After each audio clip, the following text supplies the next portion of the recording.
Hello, everybody. It's Candice again with Chubby and Coos, and I am here for your weekly Monday book recommendations. So, hi, everybody. Glad to see y'all back.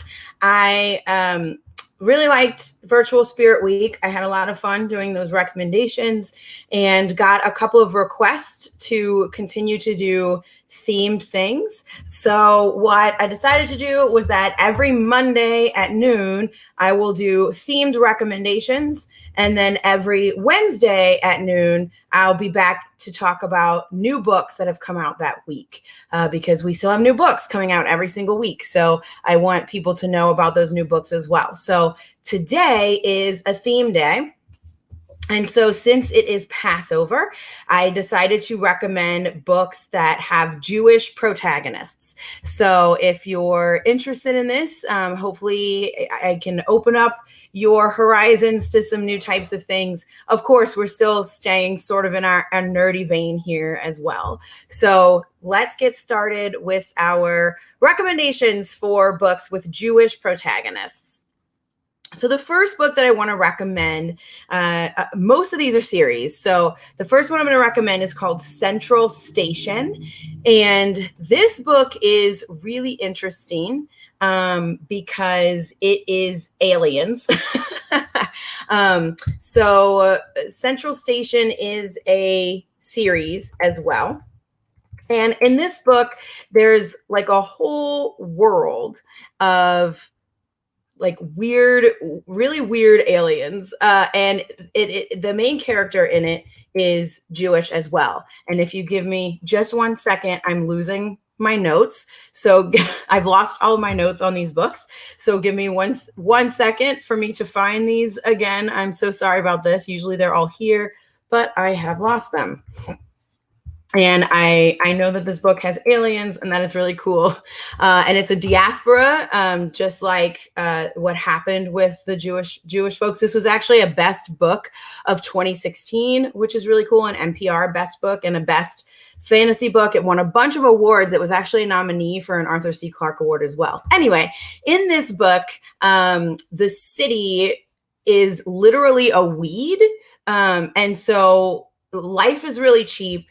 And the main character is Boris Chong, and he comes to Tel Aviv, and he's been on Mars, and there's a bunch of weird stuff going on. Like his cousin is really in love with this like damaged cyborg soldier, and his dad is terminally ill, and this data vampire has followed Boris.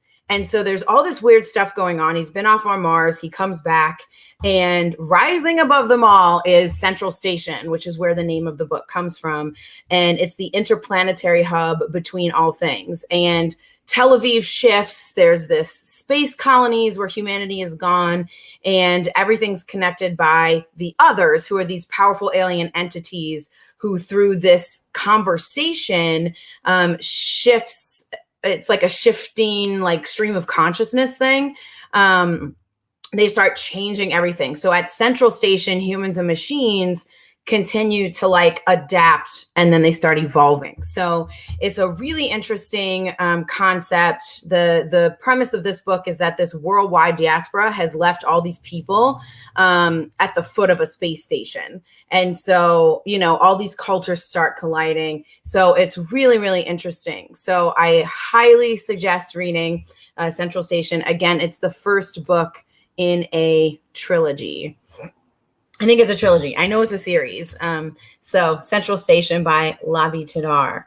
The next book I want to recommend is The Golem and the Jinni by Helene Wecker. This book was really popular when it first came out. Back in, I want to say 2014. It was huge that year that it came out, 2013, 2014, something like that. And in this book, it's like a mythical, it's Jewish myths. So it is inspired by Jewish mythology, which is really cool. And it has this meeting between these mythical beings, the Golem and the Jinni. So the Golem is Chava, and golems are these creatures that are made from clay that are brought to life by rabbis.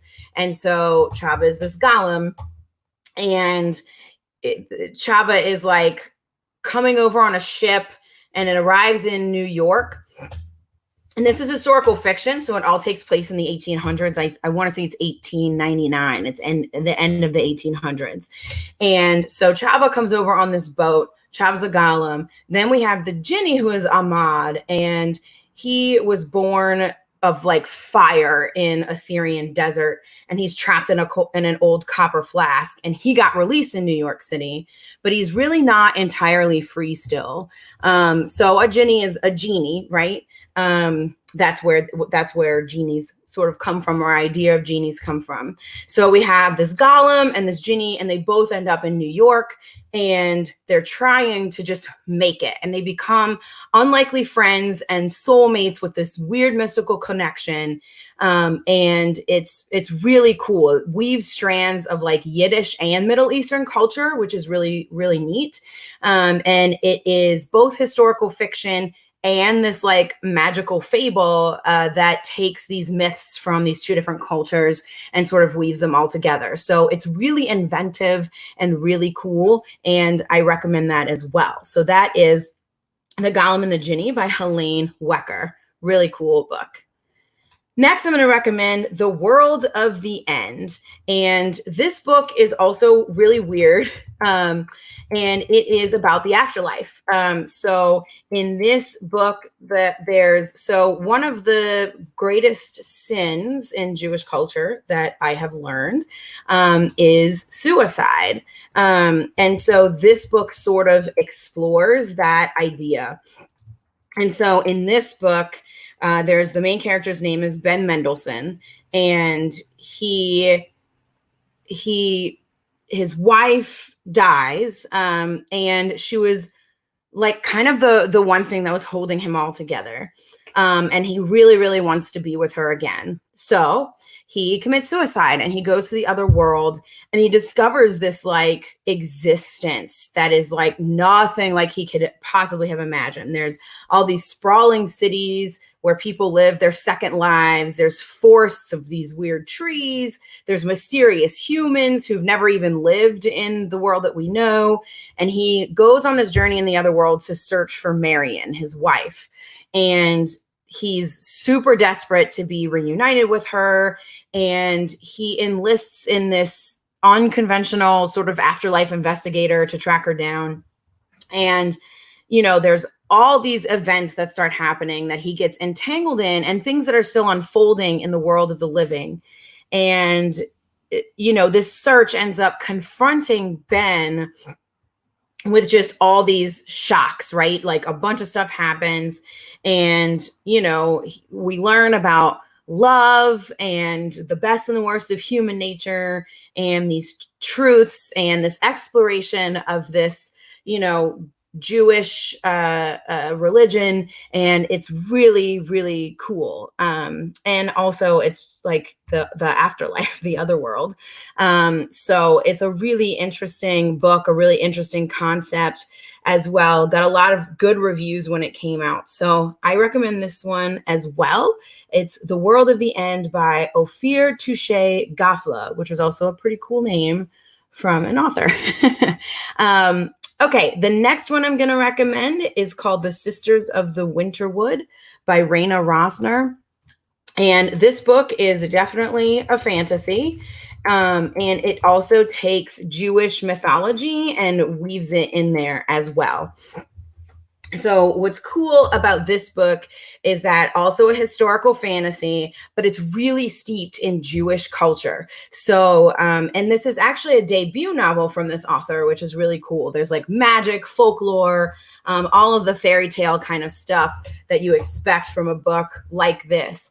So there's a remote village, and it's on the border of Ukraine and I think Moldova. And there are sisters, Liba and Leah, and they have been raised in the forests.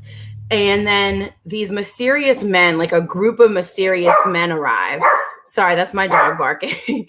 A group of mysterious men arrives, and then Leia falls under their spell. So, their mother tells them to be wary of strangers, of course, and they completely ignore her.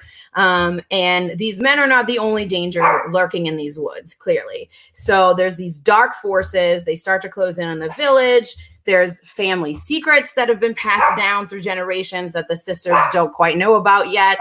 And of course, they discover that they have this magical heritage that they never knew existed. So the old fairy tales in this book are essentially true, and it could be what saves them. So this is a really cool fantasy. Like I said, steeped in Jewish culture. There's magic, there's folklore. There's if you like fairy tales, this is a good book. So I would recommend it to anyone who likes fairy tales. I'm sorry, I'm going to try to get my dog to stop barking. Tigger, thank you. Sorry about that. He was going crazy.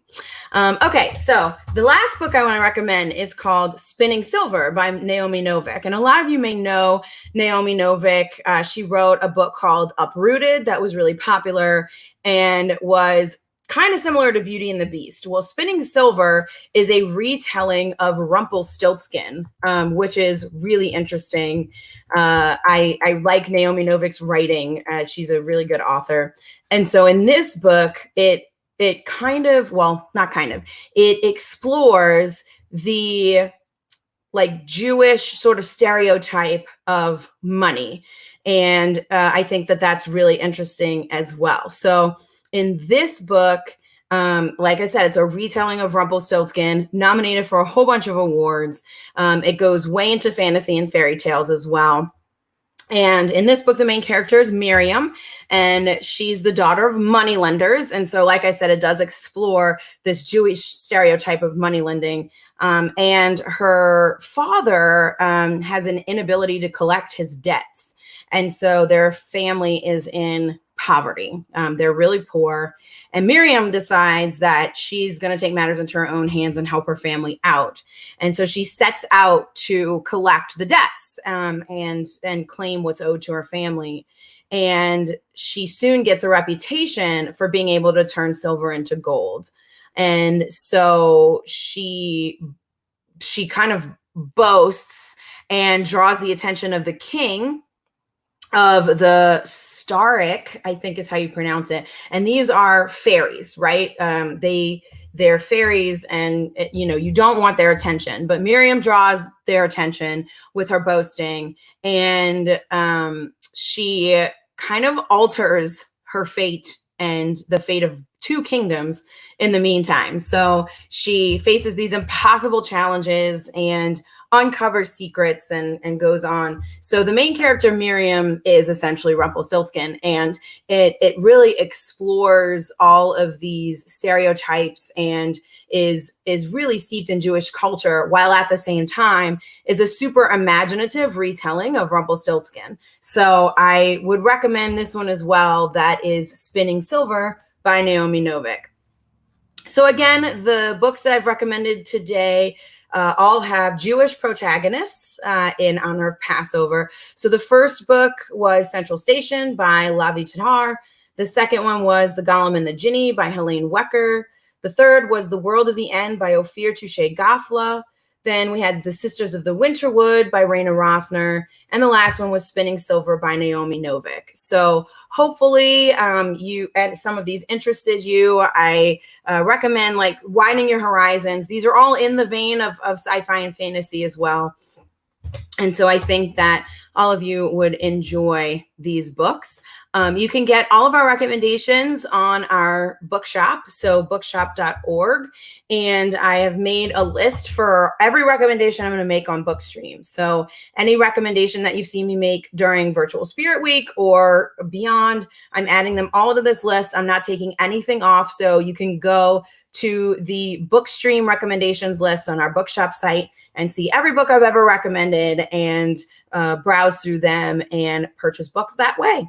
So thank you for joining me today. I am excited to continue to share books with you. I saw somebody say that the Naomi Novik book is a win. So I'm glad that you liked it and think it's a good recommendation. I think all of these were cool. And hopefully you saw something you like. So I will see you on Wednesday at noon to talk about new books that came out this week. And until then, have a nice day. Bye.